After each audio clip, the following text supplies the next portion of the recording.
Jharrel, man, how you doing? I'm good, man. You know, mid-press tour. It's a little exhausting, but I mean, I can't complain, man. I can't. Compared to what I saw you do in this movie, that is a walk in the park, my friend. Exactly, man. I can't complain. I'm in a nice hotel, you know, having nice food and seeing Anthony smile everywhere. So I really can't complain, man. It's cool. I really don't know how the hell you pulled this off. I mean, you were in pretty, good shape even prior to doing this movie, but you had to get like in the best shape of your life pretty much to be able to pull off some of the physical demands that this role required of you. Yeah. Thank you for the compliment. I wouldn't say I was in the best shape before. For me, I kind of was just naturally a skinny dude, like naturally just walking around frail. My dad used to always tell me, man, get yourself in the gym. You're gonna put on muscle quick. You're gonna put on muscle easy. But it really did take, I guess, a paycheck and a movie to get me in there. But I'm grateful for it, man. Not often does a role really shape you and change you, your mentality, your physicality, the way you speak. And this role truly did. So I'm grateful for it. Yeah, when you definitely bump heads with Anthony, his mom, and just hear their story, I have to imagine just in terms of how you see the world and approach life and life's challenges, that has to have a tremendous impact on you. Oh, yeah, 100%. I mean, it's hard not to be in the room with him and you want to just kind of get out and do something for yourself or do something for someone else. He carries that with him, and that's such a resilience and strength that he's built naturally in his life from all of the things he's been through. And you can't help but just try to grab onto that and latch onto that. As well as I really spent true time with him, Other times an actor plays a real life character, usually what you have a book to read or maybe a quick interview or a sit down with the person and then you never hear from them again. But this time, I mean, he trained me. He actually taught me how to wrestle, and then he was my body double and my stunt double throughout the entire shoot. So not only am I seeing his confidence on the mat, his confidence as a coach, as a mentor, but I'm seeing him terrified as hell on set and looking around with makeup doused on his face, like this is what you signed up for. And it was cool to kind of see that balance, and I think a lot of that balance and spending intimate time with him fed into a lot of the performance that I was able to do. Yeah, no, absolutely. Yeah. Did you do any sports in high school? Kinda. I did sports. I went to a performing arts high school. So think about the sports there. It wasn't, we don't talk. I understand. Listen, I'm a theater kid myself. Exactly. I totally get it. We don't talk sports there. But I really was in love with sports before I got to high school. Growing up, from maybe 5 to 12, I played baseball and basketball. But I was really in love with baseball. I'm Dominican from New York. That's kind of comes with the territory.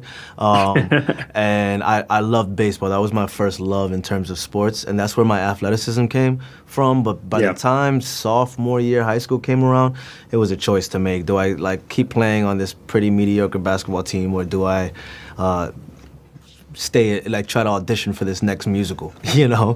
And so I made the choice to do the arts because it just felt right for me. Yeah, no, I can totally understand that. Yeah. I mean, I tried my best to balance doing the stage work with I was on the wrestling team myself for a little bit. Oh, sweet. Yeah, but I didn't end up making the team. I tried out and went to a couple things and just found out very quickly it wasn't for me. The fact that you tried, though, is impressive enough. Because, if I ever saw a class and a sign-up sheet, I just wouldn't even put my pen to the paper. I wouldn't even think about it.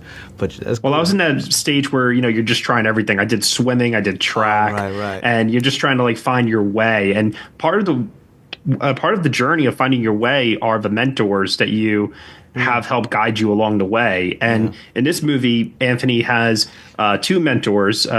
One played by Michael Pena and the other one played by Don Cheadle. Yeah. And what I find so great about this is these are also got to be two actors that for you're looking up to them and saying, man, I get to act opposite Michael Pena and Don Cheadle. Exactly. No, man. I mean, I just actually called Don the other day for some advice, and that kind of clicked in my brain. I was like, wait, he just went from my mentor on screen to my mentor in real life, and Michael as well. It was a dream when I got that call, man. I kind of couldn't believe it. I had mixed feelings. Half of me was like, hell yeah, I'm going toe-to-toe with Don and Michael Pena. But then I was also terrified. I'm like, damn, I'm going toe-to-toe with Don and Michael. I've been blessed to work with incredible actors, but most of them have been young, and people learning with me.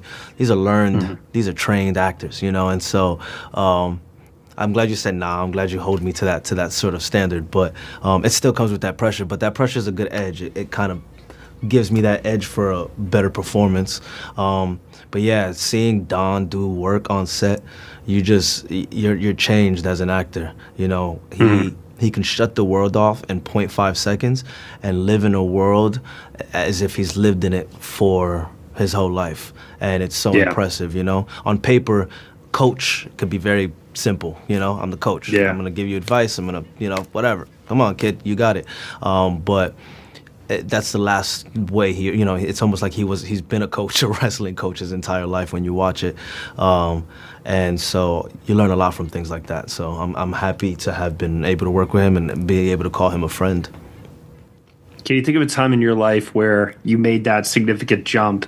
Because in this movie, Anthony goes from doing the sport in high school to the sport in college. Yeah. And there's definitely a difference in how those two coaches approach him as an athlete, as a person, and in terms of like that kind of like tough love mentality, if you will, versus the coddling that you get when you're a little younger. Yeah. Can you think of a time in your life where you made that transition? You were like, oh, I'm not being treated like a kid anymore. I'm being treated like an adult.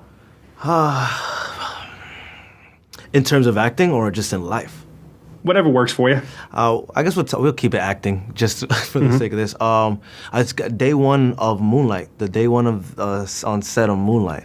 I was a freshman in college, and they flew me to Miami for 12 days. And this was the first time I was ever on a film set at all. I hadn't even done a short film, a commercial, or anything like that. This was just the first booking I got. First time I even saw the little marker and the clapper, and I'm like looking around set like, wow, this is incredible. This is awesome. This is awesome. And then I realized I'm kind of late to where I have to be. And the looks I was getting on set were like, I'm not in class anymore. I'm not in school. I'm on a professional environment. This is real life. This is real world. Barry Jenkins, luckily, was the nicest guy and was very brotherly. He was very... he was kind to me, and so he didn't, you know, I don't know if I got to work with somebody else for the first time, how that would kind of change my approach, but that was the first time I felt professionalism all around me, and this is no longer a stage play in high school that I'm getting graded on. This is real life work, and if I do this right, this can allow me to do real life work from here on out, and so that pressure was there. And I was 18, so I'm glad I was young and feeling that pressure because it kind of shaped who I am now at 27. Yeah. Yeah. Well, it did open up doors for you. You go on to win the Emmy for Outstanding Lead Actor for When They See Us, a truly monumental performance, by the way. I believe that's how we met, actually, was through the press tour for that, if I remember correctly. Years and years ago.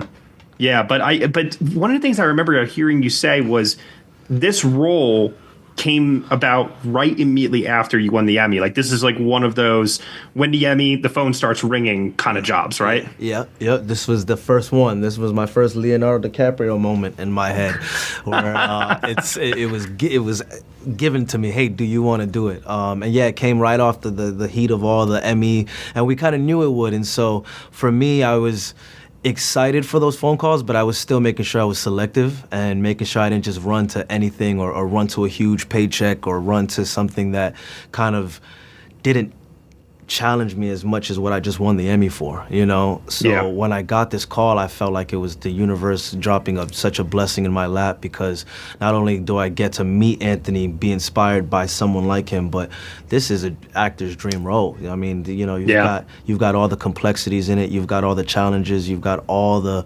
work that has to be done.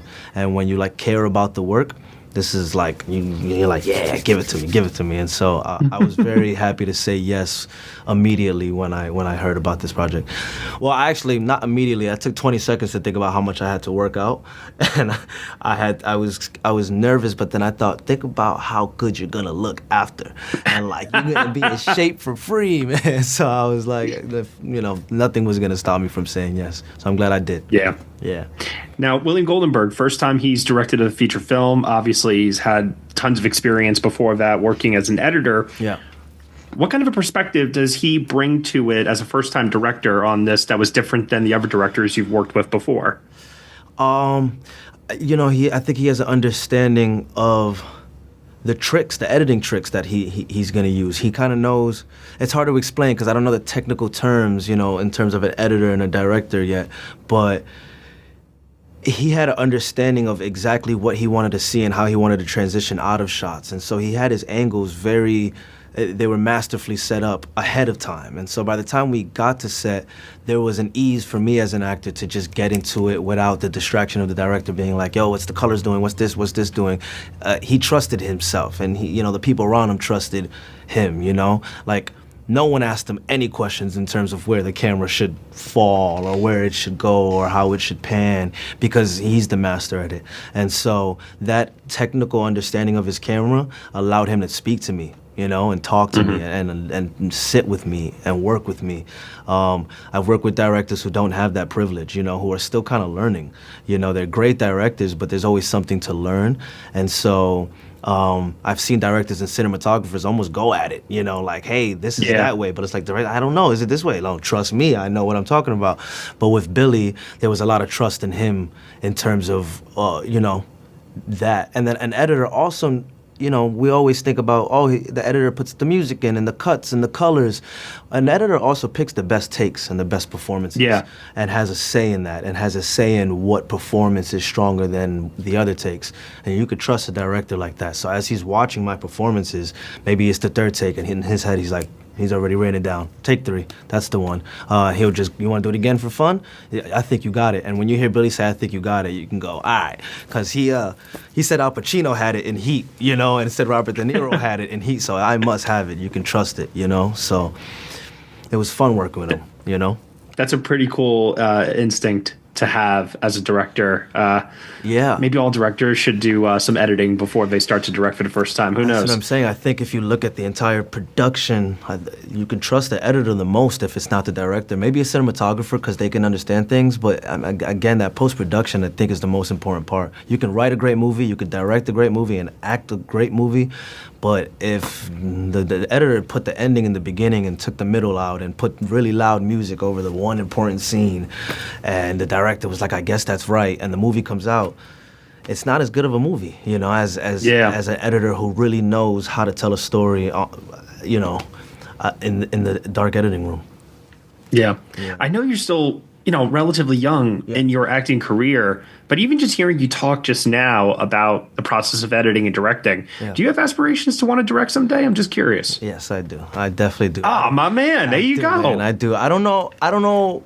I'm still easing into the idea of directing just because I have worked with great directors. I've seen the greatest days and the worst days, and I see how really mentally exhausting it can be.